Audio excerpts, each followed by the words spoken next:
This podcast was produced by OAR FM Dunedin with support from New Zealand On Air.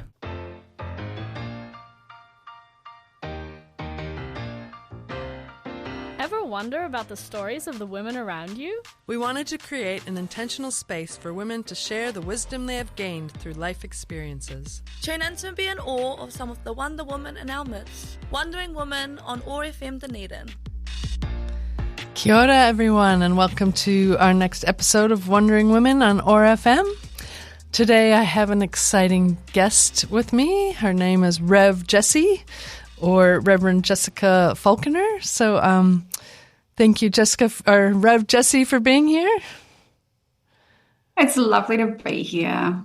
So I found Rev Jessie online. She just happened to come across my Facebook feed, and I started looking at a few posts she did, and I liked what I was hearing. So I just messaged her on Messenger and said, would you be interested in being interviewed today? So she graciously said yes, and here we are. We are. So it's lovely to be here. It's so good. It's so cool. So, just a warm welcome to you. And can you just tell us a little bit about yourself, where you are, and maybe where your parish is? Yeah, I'm a priest. I'm an Anglican priest, and I am an addict, and I am a mum and a wife, and I'm an Otago alumni actually as well. Oh, that was the other thing. Yay. And I'm currently serving as a vicar in Upper Hutt, which means that I am the priest in charge of a church in Upper Hutt. So. Upper Hutt. Oh, wow. That's a lovely area. And so how long have you been a vicar? I've been a vicar since 2019. Okay. Which is, going on 7 years. And I was ordained in 2020 though, so I was in charge of a church before I was ordained. Wow. Which is not the right way to do it, but I haven't spent most of my life doing things the right way. So it figures ministry would also not be in the right order, or the right way around, or the proper way, maybe. Well, God works in mysterious ways sometimes, right? Yeah. Every time. Every time. And so would you mind telling us a bit about your journey to being ordained, and if that's something you've always wanted, or if it was a surprise again by God? Not at all. Becoming a Christian was not on my list of things to do. In fact, I thought that it was a terrible idea. I had really strong opinions about people who needed religion and who needed a crutch. Wow. And then, and I had this kind of idea that was for weak people. And that is heartbreaking to look back at. Yeah, well, it really is. It's just where you were, and now here you are. So here I am. How did that shift happen? Well, when I was a student at Dunedin, actually, the great thing about Dunedin is that it's, and being a student there, is it's a great place to practice your alcoholism and to really get into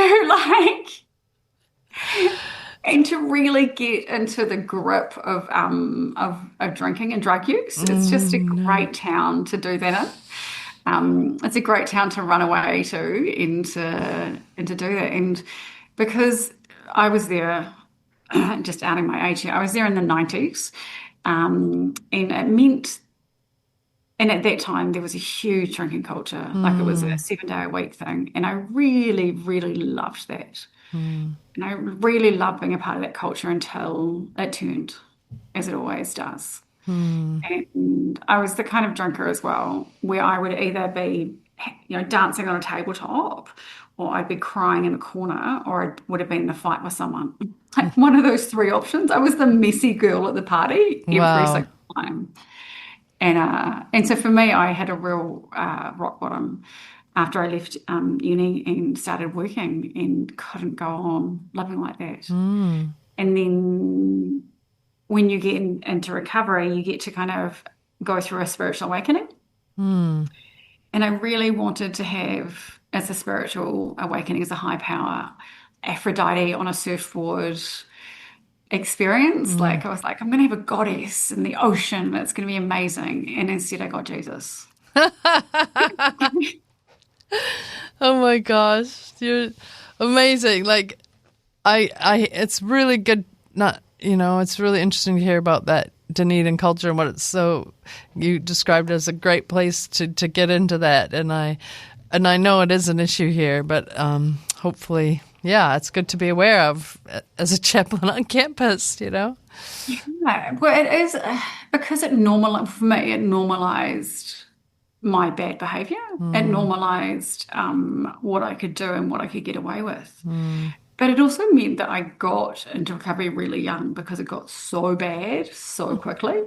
So there's kind of a goodness and a badness about that as well. And I think as well that a lot of people who come to Dunedin, or at least for me, that I was not so much going to Dunedin, I was leaving home. I was running from home. Yeah. And I think that's kind of quite a shared story with a lot of people. There are lots of young people who are going to Otago because they want to go to med school or go to law school or do all the things. But there are also a fair amount of us who are running away from something as well. And so you have this kind of young population that is just trying to find their feet. Yeah. So it sounds like it took you going home and hitting rock bottom to find yours. Yeah, my rock bottom came when I moved to Wellington, and you can't get away with what you can get away with when you're a young student, when you're a working professional. Yeah. Because you have to go to work the next day and you have to keep turning up, and you can't kind of just fail a semester and try again next time. And so I had real life consequences really for the first time. And plus I knew by that stage as well that the way I was behaving and what I was doing wasn't normal and it wasn't okay. And there was a huge self-destruction thing going on there as well. Yeah.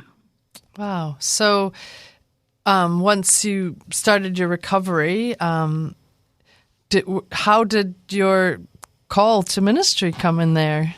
Well, it was terrible again. This all sounds terrible. I was at a work event, and my mentor suggested to me that I ask someone at my work event to buddy with me for the evening, and I had to go. And it was an open bar, which is every alcoholic's kind of like, oh, there's an open bar. Everyone's going to be having a go, and so I asked this woman at my work if she would be my buddy for the evening. I knew she didn't drink, and I knew she kind of had quite a strong ethical stance and moral stance on things. And so she was my buddy, and we went to this work event, and I went dancing for the first time ever without drinking, which is amazing. Wow. Drinking and dancing, apparently, were two things I only knew to do together. Yeah. And the next week she said to me that she was in a band and would I come and listen to her band. And she said it was kind of like Beyonce type music. Okay. And so I know. And so I went with, and the gig was at 10 o'clock on a Sunday morning. And it was not your usual time for a gig. And nothing like Beyonce, for the record. Like nothing like Beyonce.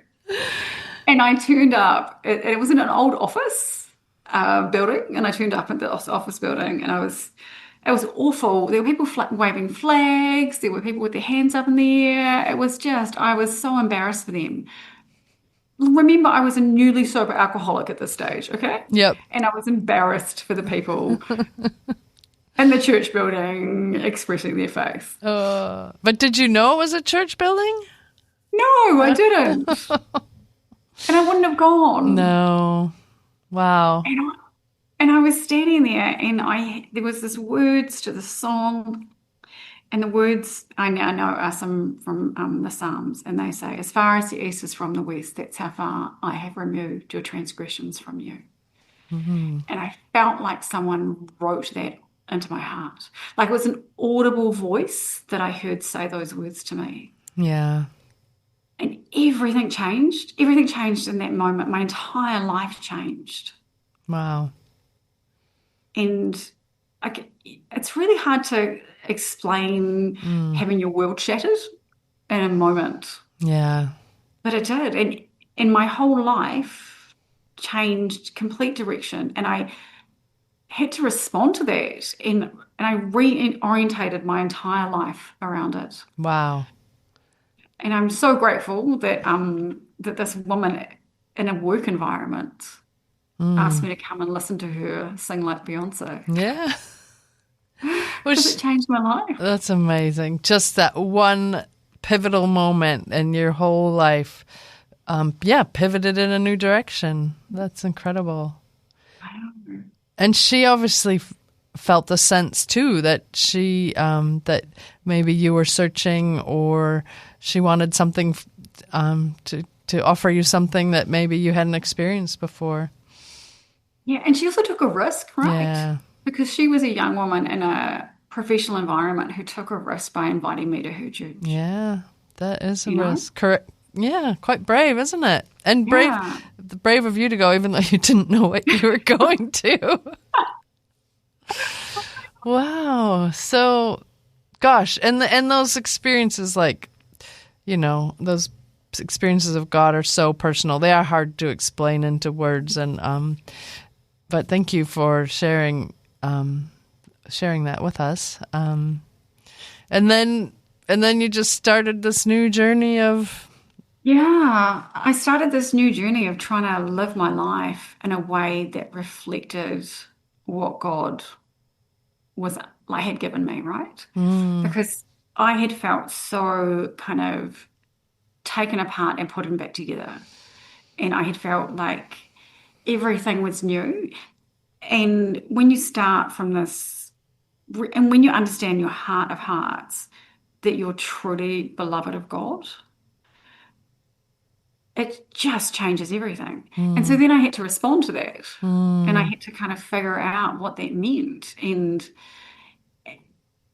that has been, that took years. It takes years to really understand what it means to lay your life down. And eventually we, I got married and we had children and life and all of the things that happen in life. And yet this part of me really knew that I had a calling for other people, and to go to them, actually, what does it look like for you to know that you're beloved of God? And how could that change your life? And how would you respond to that? Yeah. And honestly, that's all I've been trying to do. Amazing. And it was never my intention to become a priest. Because I come from my origin is that women aren't priests, and also that priests aren't married and priests don't have children, and also priests are super religious and rule-based and all of these things that I thought that priests were. And then I got asked to be discerned into the priesthood by my bishop. And I said, oh, thank you so much for the invitation, but I'm pretty sure to be a priest you have to be a really good person and you have to be all of these things. And I'm not those things. And my bishop said, nice story. And so I just went, okay. So I went in and went into the ordination process. And the whole way through, I kept going, this isn't me. This isn't. I'm far too, flippant. I have quite a checkered past. My first thought is often not charitable and loving and graceful. My first thought is often angry and spicy and reactive, and I get to the loving and charitable eventually. And so I had quite a long list of why I shouldn't be a priest, and I did explain that long list to my bishop over and over until he got a little bit tired of me and said, that's cool, thanks for that list, I'll keep in mind. And then he ordained me. Oh my gosh, amazing. But there's something to that, the human side of us and the real side of us. And none of us are perfect. And I think sometimes when you meet someone who's been through the hard stuff. Sometimes it's more relatable than the holier than holy, you know? It's it feels unattainable, right? Which is probably what you were experiencing. Like, I can't be holy. What the heck? I'm this sinful human. But then I don't know. I personally, like, I just think, the realness of someone can be just as inspiring, you know, their journey through the hard stuff into the light is just as inspiring as someone who's always appeared to be in the light. Of course, none of us are sinless. So, amazing. I think your bishop really saw something in you too, because otherwise he wouldn't have persevered, or just, you know, obviously understands too that God works through all of us in unique ways. And obviously now I'm super grateful, because the way that being a priest, I didn't understand actually what it meant to be a priest and what it meant to be called to be a priest until I was in the cathedral getting ordained into becoming a reverend.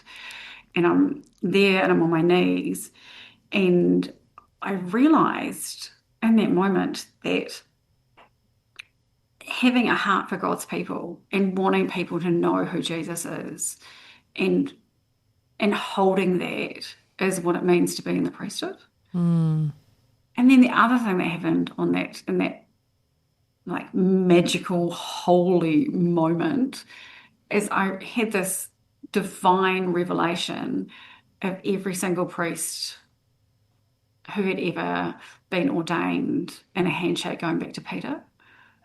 And when you think about that, right, when you go, oh my goodness, that's overwhelming. And it was overwhelming. It was a sobbing-inducing moment of the Holy Spirit just completely owning me again. Wow. But realizing we stand in this line back to Jesus' best friend. And the honor of that and the honor to serve in that is just unbelievable. Wow. What a gift.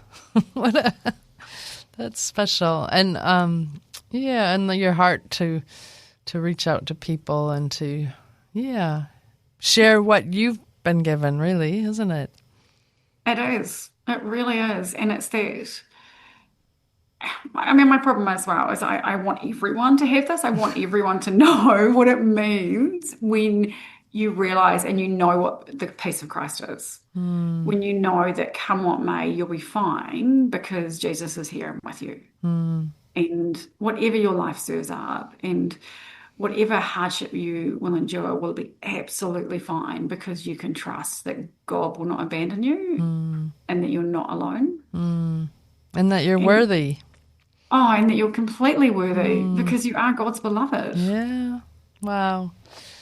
Oh, gosh, what a journey. And then here you are 6 or 7 years later, still doing the ministry in a parish. And did you say Upper Hutt? Upper Hutt, yeah. Upper Hutt? Yeah. I've got the most wonderful parish as well. My first parish in Otaki was incredible. And the thing about parish work is it's not particularly edgy or cool to be a parish priest. And yet, you know, I'm not feeding the homeless every week. I'm having cups of teas with women in their 80s and 90s. But they are awesome. In fact, older women who are in their 80s and 90s, and we've even got one approaching 100, are so awesome because they're completely out of stuff. They're completely out of any sense of pretense and any sense of keeping up appearances or anything, and they're just so authentic. Yeah. And it's just the best. That is the best. I had an experience last week. A friend of mine and my husband's in our parish, we're in a Catholic parish. He's a builder, and he was walking out with this woman, and he said, "See you, Maureen," and she was an elderly Dominican sister. And I was like, "Oh, how do you know her?" He's like, "I sit next to her every week. She's the holiest woman I know. I just love sitting next to her because the holiness oozes off to her off of her and I just soak it up. And I just thought, oh, He's so cool. this sort of 50-something-year-old builder and this probably 80-something-year-old Dominican sister, the bond was there and it was so strong, and it felt such a blessing for me to witness that and to hear about it. It was lovely. That's what I love about church still. It's one of the things I love about church still. But is that whole thing is that our church is full of people who would never meet otherwise. You know, who would never. We've got, you know, young solo mums, and we've got families, and we've got elderly, and we've got everyone in between, and they would never meet. Yeah. You know, there's no other common table where they would meet in that way. Yeah. And they know each other's hearts. And they, you know, we're on this journey of faith together, and it's the essence of church and what it should be. It's that, we're really in it together, and that's one of the beautiful things about being in church nowadays is that no one's there out of obligation. Like, no one's there because like going to church is the right thing to do, or it's part of being a part of the community. Everyone is there is because they want to be there.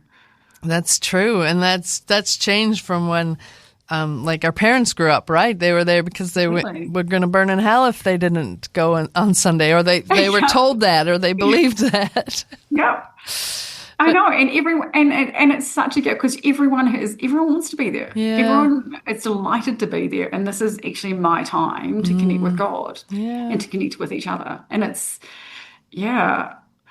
there's no obligation anymore to be in church. Yeah, that's true. Church becomes and it should be that, right? Yeah. Church should be this sanctuary from the world where the modern world can kind of stop and all the problems of the world can stop, and we can just be together and have this moment, you know, for an hour and a half a week that is just our time. So then we're built up again to go back out into the world. Yeah. You're right. It is special, and we can take it for granted at times too. So it's a good reminder that our communities, our church communities, are a real gift. Yeah, they really are, and it's and to lead one as well. Yeah, and to enable that is like, it's just the best. That's pretty cool. They're lucky to have you. Okay, I'll just get you to say that really into the microphone again. Okay, they're lucky to have you. Rev Jessie, you can quote me on that. Oh gosh, I have lots I want to talk to you about, and the time always goes so fast. We literally have like 3 minutes left. So Easter's coming up. It's a very busy time for you, I imagine, is it? Yes. Yeah. Yeah. Holy Week starts on Sunday. Yeah. The thing about Easter, it always catches me off guard. And I'm always like, oh, yeah, it's Holy Week. But then as you move through Holy Week, and this is the beauty of our traditional churches, is because we start with Palm Sunday, and we start with the excitement of Jesus conquering Jerusalem and taking over the world. And then as we go through the weeks, we normally have Mass on a Wednesday, and then we have a foot washing service on a Thursday, which is just when the leaders of the church wash everyone in the church's feet in an act of mirroring of what Jesus did at the Last Supper. And then we do the Stations of the Cross, and then then we undress the church, which is beautiful. So we take everything pretty out of the church, all of the draperies and all of the fine embroidery, and everything gets removed until you've just got the altar and the cross. And then we have that on Saturday, and there's nothing on Saturday. And then on Sunday we celebrate the resurrection. And so you journey through this Holy Week, and every time I'm like, it's going to be so busy and it's going to be all these things, and actually it unravels in the most beautiful way. And that's, I think, one of the gifts of the traditional church, is we have these ways of doing things which are a couple of thousand years old, and they work. You know, they really work as a way of journeying through what it means to approach the resurrection. Yeah, and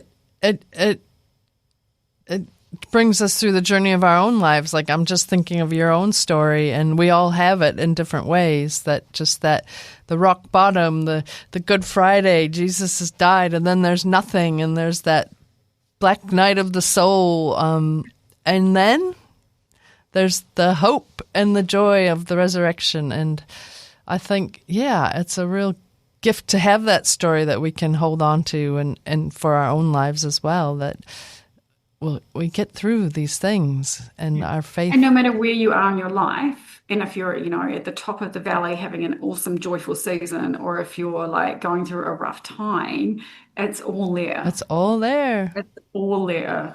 And it's all part of it, and it's all part of the holiness, the peaks and the troughs, and they all somehow come together to be the journey that is our lives, and is yeah, completely. Wow. Well, our time is up.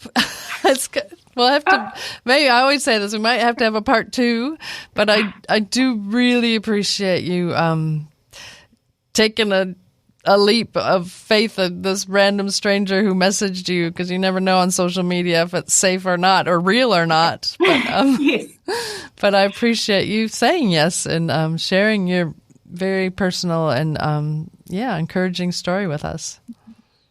And bless the both of you as well, and choosing to really centre and tell women's stories. I think it's just such a beautiful thing that you're doing. So bless you both in that so much. Oh, thank you. Yeah, Emma, my co-host, and I really, really love this and really love the conversation. And we get so much out of it ourselves, I think. So, thanks for that. Yeah. Okay. Awesome. And all the best with your Holy Week and Easter. Many blessings on you and your parish. And thanks for the conversation. Thank you so much. Bless you. Ka kite anō, everyone. Thanks for tuning in to ORFM Dunedin to hear some of Rev Jessie's story, and tune in next time for the next episode. This podcast was produced by ORFM Dunedin with support from New Zealand On the Air.